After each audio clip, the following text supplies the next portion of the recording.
Islamabad high court ने 190 million pound case में बानी पीटीआई इमरान खान और बुशरा बीबी की अपीलें सुनने का फैसला कर लिया है। इस्लामाबाद हाई कोर्ट ने इमरान खान और बुशरा बीबी की अपीलों पर महफूज फैसला जारी करते हुए मरकजी अपीलों की समाअत के लिए 7 मई की तारीख मुकर्रर कर दी। अदालत के फैसले में कहा गया है कि जब मरकजी अपीलें मुकर्रर हो गई हैं तो सजा मुअत्तली की दरख्वास्तें गैर मौसर हो गई हैं।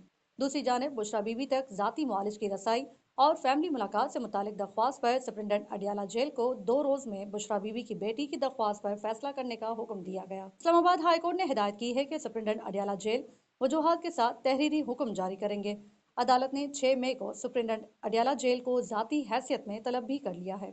दौरान समाअत बुशरा बीबी के वकील सलमान अकरम राजा ने दरख्वास्त गुजार की जानिब से अडियाला जेल हुकाम को जमा कराई गई दरख्वास्त की कॉपी भी पेश की। सलमान अकरम राजा ने कहा कि हमने कोरियर के जरिए और खुद जाकर भी जेल में दरख्वास्त जमा करा दी है, जिस पर अदालत ने स्टेट काउंसिल को हिदायत की कि आइंदा समाअत से पहले इस दरख्वास्त पर फैसला किया जाए। उन्होंने मजीद कहा कि 16 और 17 अप्रैल की दरमियानी रात बुशरा बीबी की सर्जरी हुई। उस पर जस्टिस अरबाब मोहम्मद ताहिर ने कहा कि हमें इल्म है ये मामला सोशल मीडिया पर भी मौजूद है, इसीलिए हम दरख्वास्त जेल हुकाम को भेज रहे हैं ताकि वो इस पर फैसला करें।